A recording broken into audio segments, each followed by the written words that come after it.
Olá, queridos irmãos e amigos da Igreja Batista Moriá. Vamos, nesse momento, escolher um lugar no nosso lar, mesa online, para cantarmos os nossos hinos. Temos reverência com a palavra de Deus, orarmos ao Senhor e ouvir a mensagem que o Senhor tem preparado para nós. Antes, deixo um versículo que encontra-se em Oséias 4:6. Por não conhecermos as Escrituras, somos destruídos, pois quando conhecemos, colocamos em prática e obedecemos e nos livramos do mal. Esse é o pensamento. Bom culto.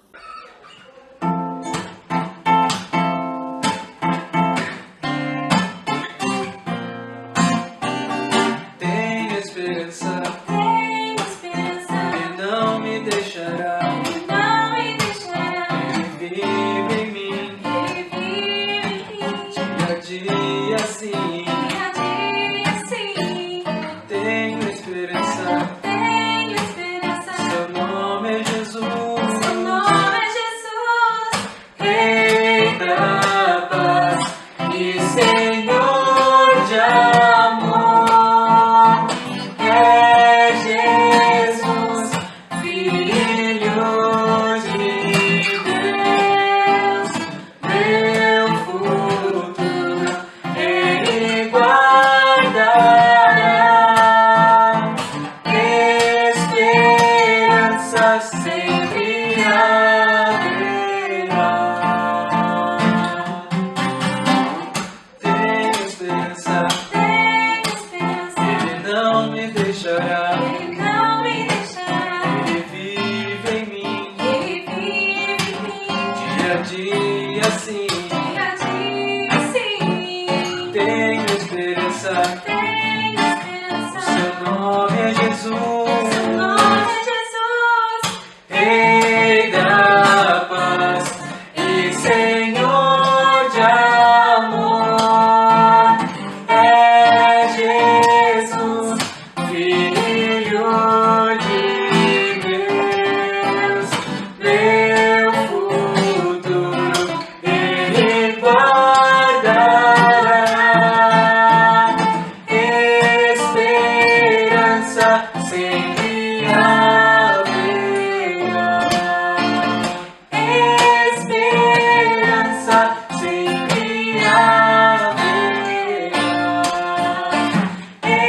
Esperança sempre haverá.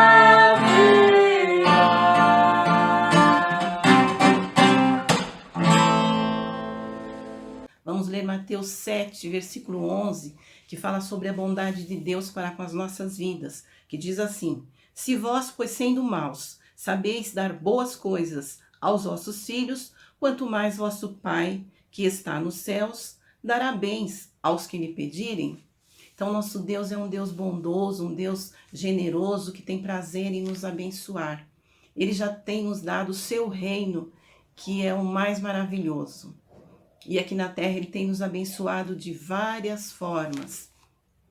Então, que possamos permanecer firme na graça e no temor do nosso Deus, que tem prazer em nos dar coisas boas e nos abençoar. Vamos estar agradecendo neste momento? Senhor, nosso Deus, nosso Pai, nós te agradecemos, Senhor, porque o Senhor tem nos dado o perdão dos nossos pecados e a vida eterna. Te agradecemos, ó Deus, porque o Senhor tem nos dado tantas coisas, mesmo sem merecermos. O Senhor tem sido bondoso para conosco. Obrigado, Pai querido. Te agradecemos, ó Deus, pelo teu cuidado diário, pela tua proteção, pela provisão que o Senhor tem nos dado. E, Senhor, te pedimos que o Senhor continue abençoando a tua igreja, a família Moriá. O Senhor conhece as necessidades de cada família. Que o Senhor esteja suprindo, cuidando, conforme a tua vontade, Senhor. Pedimos ainda, Senhor, que o Senhor continue abençoando o nosso país, a nossa nação, derramando cura, ó Deus, socorrendo aqueles que sofrem, aqueles que estão passando por necessidades, Pai querido. Senhor, tenha misericórdia, o Senhor esteja abençoando, Pai amado. Obrigado, Senhor, por tudo que o Senhor tem nos dado. Esta é a nossa oração, Nós a fazemos em nome de Cristo Jesus, pedindo perdão pelos nossos pecados. Amém. Amém.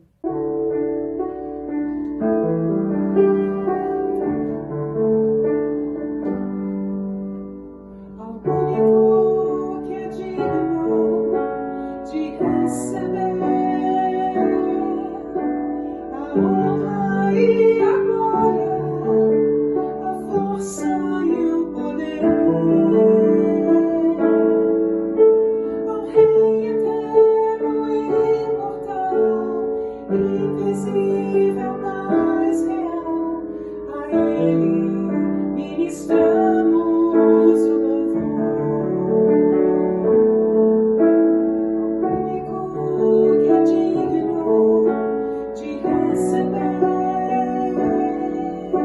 a honra e a glória, a força e o poder, ao Rei eterno e imortal, invisível, mas real, a Ele ministramos o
Olá, irmãos, amigos.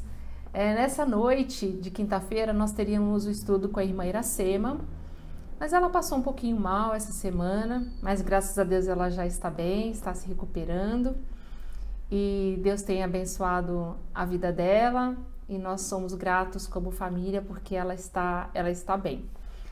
E porque ela não conseguiu gravar, então nós vamos rever um estudo que já faz quase um ano que o irmão Eliseu Coutinho de Macedo nos trouxe. Mas é uma mensagem muito atual, sobre mantermos a nossa casa, a nossa fé firmada no Senhor. Que Deus possa te abençoar com esse estudo de hoje. Boa noite, queridos e amados irmãos da Igreja Evangélica Batista Moriá, amigos também que têm acompanhado os cultos nessa modalidade à distância durante esse período de pandemia, né? Eu tenho saudades também dos encontros, dos momentos em que estaremos ou estávamos juntos na igreja, mas na certeza e na esperança de que breve iremos nos encontrar. Mas é interessante ver o cuidado de Deus na nossa vida, mesmo durante esse período em que Ele possibilita com que possamos aprender mais sobre a Palavra de Deus, com que nós possamos caminhar melhor, mesmo num período difícil como esse que estamos vivendo. E nessa noite eu gostaria de compartilhar com os irmãos uma passagem que está no livro de Mateus, capítulo 7, versículos 24 a 27, que diz o seguinte: todo aquele, pois, que ouve estas minhas palavras e as pratica, será comparado a um homem prudente que construiu a sua casa sobre a rocha. Caiu a chuva, transbordaram os rios, Sopraram os ventos e bateram com força contra aquela casa. E ela não desabou, porque tinha sido construída sobre a rocha. E todo aquele que ouve essas minhas palavras e não as pratica, será comparado a um homem sensato, que construiu a sua casa sobre a areia. Caiu a chuva, transbordaram os rios, sopraram os ventos e bateram com força contra aquela casa. E ela desabou, sendo grande a sua ruína.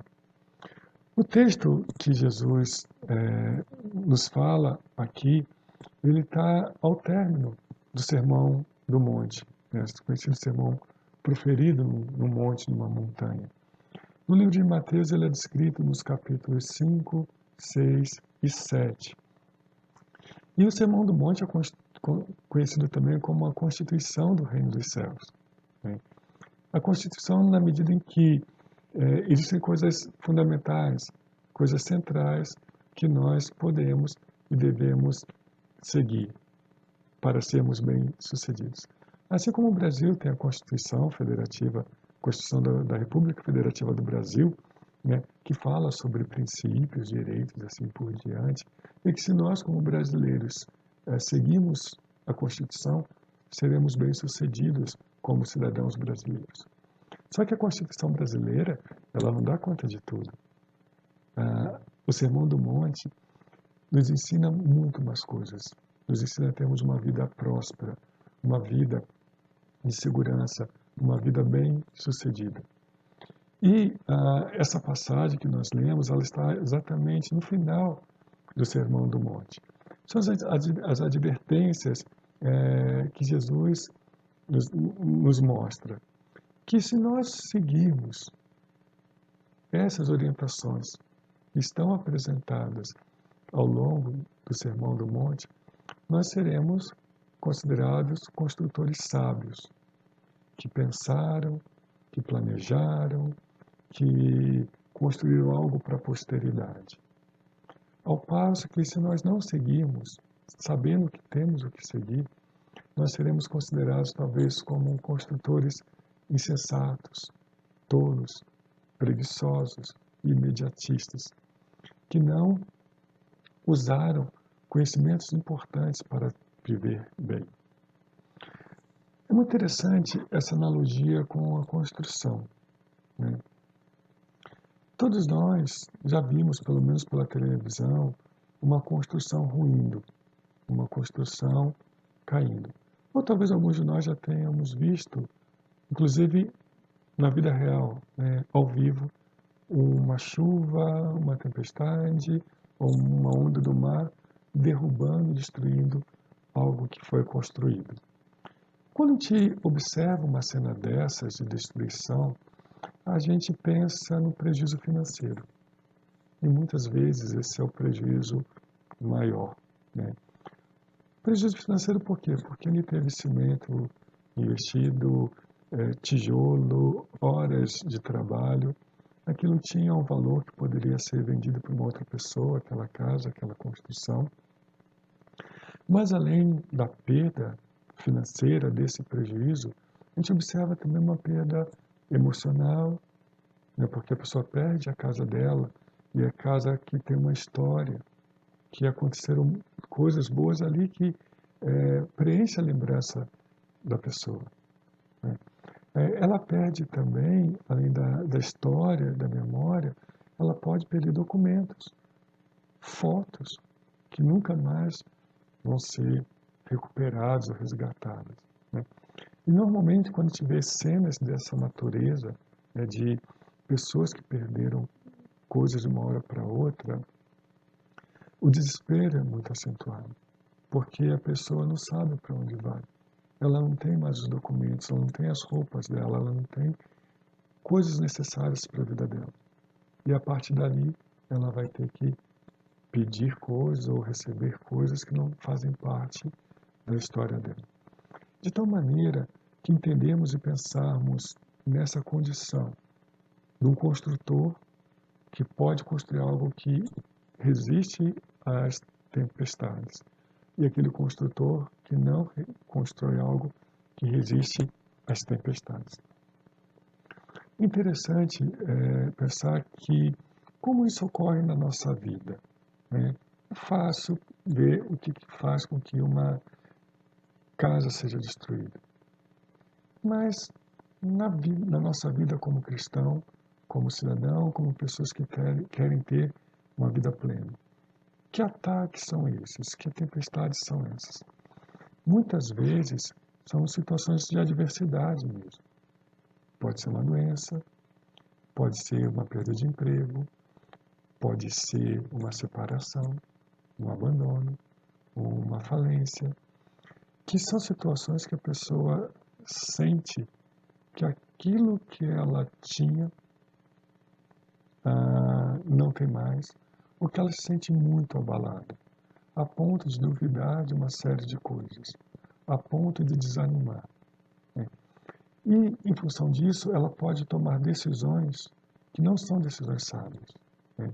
Então, você pode ter uma pessoa que perdeu o emprego e ela quer manter o padrão de vida que ela tem imediatamente, e ela pode, por exemplo, se envolver com pessoas que não têm uma boa índole. Ela pode pedir dinheiro emprestado para pessoas perigosas e isso colocar em risco a vida dela. Então, o que Jesus nos ensina no Sermão do Monte, por isso que ele começa no versículo 24, falando, olha, quem ouvir, quem seguir esses conselhos vai ser como um construtor sábio.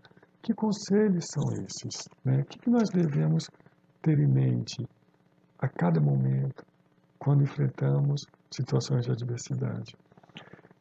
No capítulo 5 do Sermão do Monte começa apresentando exatamente que características são essas dos cidadãos do reino dos céus. Né? São pessoas que às vezes não são aquelas que o mundo reconhece como as supervitoriosas. São às vezes pessoas que estão sofrendo injustiça, que estão sendo perseguidas, que são pobres de espírito, pessoas que não estão encontrando consolo, mas que serão consolados, que serão confortados, que receberão coisas boas. Né? Essa é a nossa situação, essa é a nossa condição. De tal forma que entendermos que somos pessoas, eventualmente, que o mundo não pode considerar as mais brilhantes, as mais vitoriosas, aquelas que teriam super lugares de destaques, ainda assim somos amados por Deus e cidadãos desse reino. Jesus nos ensina, ao longo desse lindo sermão da montanha, como, por exemplo, podemos lidar com a nossa ira, com a nossa raiva. Parte de problemas que criamos, né, ou de situações de vida que colocamos coisas a perder, é por causa da nossa ira, por causa da nossa impaciência, por causa da nossa agitação. Né? Jesus nos ensina a orar. Né? Então, se nós soubermos orar, se nós tivermos uma vida de oração, quando vier a tempestade, quando vierem os ataques, nós estaremos mais fortes. Se nós tivermos uma vida de relacionamentos, né, saudáveis com os irmãos, se tivermos uma vida de devoção, isso nos ajuda a lidar com as adversidades da vida. Jesus nos ensina no Sermão do Monte que se nós soubermos lidar com as preocupações do dia a dia, se elas não tomarem conta da nossa mente, isso nos ajuda a tomar decisões mais sábias. Pessoas muito preocupadas, pessoas angustiadas, acabam não tomando as melhores decisões. Então, se a gente esquece disso, a gente vai ser mais parecido com o insensato. Jesus nos ensina sobre a importância de não julgarmos os outros. Né? Jesus nos ensina também a questão do divórcio, a questão do adultério, vários aspectos fundamentais para aguentarmos, para resistirmos os ataques, as tempestades. Eu fico pensando sempre nesse texto, e eu me faço a pergunta assim, o que é ser tolo? Né? Normalmente, a gente quer ser sábio, a gente quer ser sensato, a gente quer ser insensato. E quando a gente pensa numa pessoa, nesse construtor que constrói a casa na areia, a pergunta que eu me faço às vezes é: será que ele não sabe que ali é um lugar inadequado? Muitas vezes a pessoa pode saber. Muitas situações de tempestade que nós passamos, nós podemos ter clareza de que tem algo errado ali, que vai ter algum problema. Mas às vezes nós ignoramos isso. E no texto bíblico que nós lemos, fala de alguns ataques, né? Fala da chuva que cai, do rio que transborda, do vento que sopra e bate com força contra a casa. Interessante pensar que Jesus fala de 4 coisas: a chuva, o rio que transborda, o vento e o vento batendo sobre a casa. Quando a gente às vezes pensa nessas 4 condições, cada uma delas sozinhas pode não ser suficiente para derrubar a casa. Só uma chuva talvez não derrube a casa da areia. Só o vento forte talvez não derrube a casa. Só um rio, uma pequena enchente, talvez não derrube. E muitas vezes o insensato, ele imagina que só um problema que pode acontecer. A gente não compreende e às vezes não tem o discernimento de que uma aproximação com uma pessoa que não é temente a Deus, que a gente às vezes não entende que o envolvimento numa determinada situação que não agrada a Deus, que essa situação faz parte, ou pode fazer parte de um conjunto de outras situações que vêm juntas e que podem explicar aquilo. Talvez vocês conheçam ou já tenham passado por uma situação de adversidade muito grande, em que estava numa situação de conforto, de tranquilidade, vivendo em comunhão com Deus, e que de repente se afastou e sofreu uma série de adversidades. Eu tenho um conhecido que eu tenho acompanhado ao longo do tempo. Era uma pessoa que tinha uma vida muito próspera, né? Mas cada vez mais ele queria ter mais. Isso fez com que ele fosse atrás cada vez mais de estar próximo de pessoas que tinham dinheiro, de querer negociar mais, de ganhar mais. Isso foi fazendo com que os olhos e a ambição crescessem muito. E chegou um ponto que ele se envolveu com pessoas que tinham práticas de negócio não recomendadas, padrão de relacionamento com outras pessoas completamente fora e que desagradavam a Deus, e ela foi se envolvendo. E quando ela viu, estava com a vida completamente destraçada. Perdeu o casamento, perdeu casa e depois perdeu inclusive os bens que ela tinha adquirido. De tal forma, meus queridos irmãos, que pensarmos sempre na ideia que o construtor sensato, ele constrói a sua casa na rocha, no fundamento, e que o fundamento Jesus nos deu, que nós podemos e devemos ter uma vida de oração, uma vida em que nossa ira, nossa raiva é administrada, que nós possamos aprender cada vez mais a caminhar a segunda milha, a sermos sal e ser luz num mundo como esse. Se nós seguirmos isso que Jesus fala, nós temos a garantia de que a nossa rocha vai estar firmada. Essa oração que eu faço para que cada um de nós possamos permanecer firmes ao longo desse período de quarentena, mas também ao longo de toda a nossa vida, ao longo de toda a nossa caminhada terrena. Que Deus abençoe cada um de nós. Boa noite.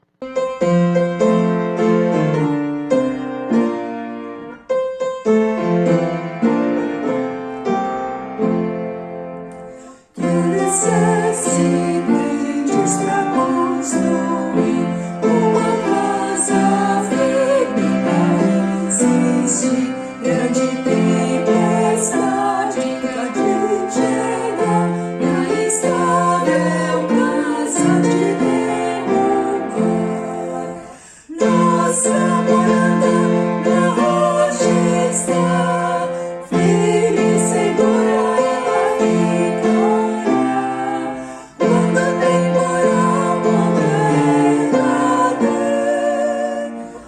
de resistir todo o seu poder. Como faz a areia da fundação, faz em nossas obras a salvação. Pois se alguém pensar em si mesmo que no Senhor Jesus ainda não tem fé, nossa morada na rocha está, firme e segura ela ficará. Quando o temporal contra ela der, há de resistir todo o seu poder. Os cristãos forem quem das terras vem, pelas obras mostram a fé que tem, com a fé firmada no Salvador, na maior das erras sem temor. Nossa morada na rocha está, firme e segura ela ficará. Quando o temporal contra ela der, há de resistir